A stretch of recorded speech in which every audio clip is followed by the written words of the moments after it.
Hello, Selamat Pagi, I'm Mr. Steve, and this is your Bali news update for the 26th of June 2020. Today I'm going to be talking about the House of Dum, also known as the House of Om in Ubud, and the crazy gathering they had last week. So stick around, we got some breaking news on that story. Mr. Steve! Mr. Steve!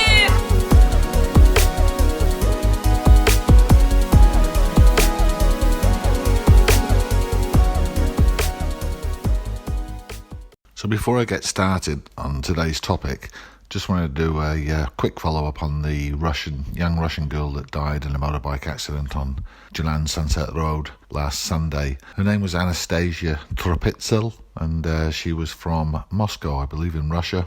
The word claims that she was a millionaire influencer. I believe she had 1 million followers on Instagram, and she was certainly a well-travelled young lady. So our hearts go out to all her family and friends back in Russia and those in Bali.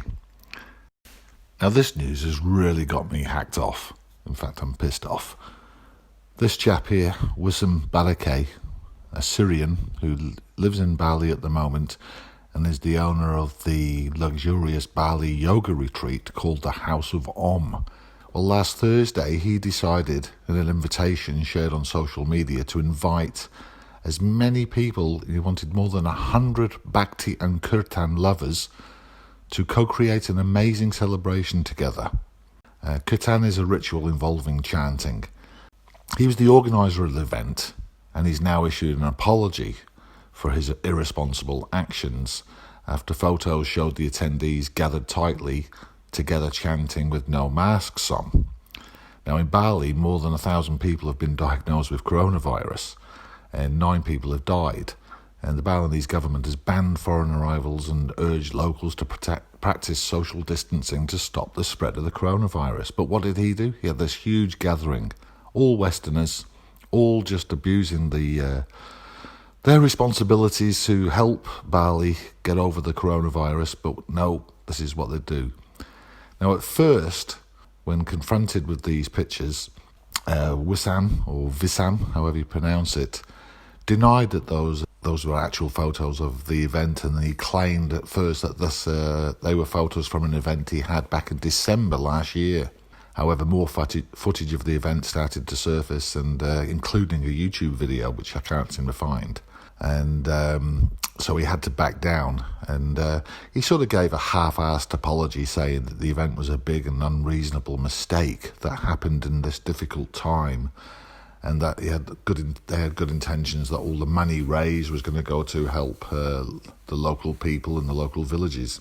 And this fancy retreat is near Ubud, of course, and there's obviously been quite a bit of an outcry, especially from the locals over there.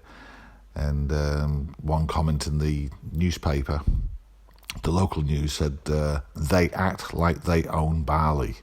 Tourists ignoring social distancing at this yoga studio. Understandably, people are very, very upset. I know I would be if tourists in your country were behaving in this way. In New Zealand, we did have situations early on when we were in lockdown and no one was allowed to travel, that the tourists that were still here had to get extensions on their visas, but they were still travelling around the country in their camper vans. So this, when you've been forced into lockdown, you've been losing your job and losing your money, and then you see irresponsible idiots like this. No masks, all tightly packed in together. Anybody who has carried the virus there could have just spread that through 100 people, and before you know it, it starts spreading through the local community again. So really, really hacked off with this idiot. However, the Balinese immigration authorities have acted pretty swiftly, and this is what happened yesterday.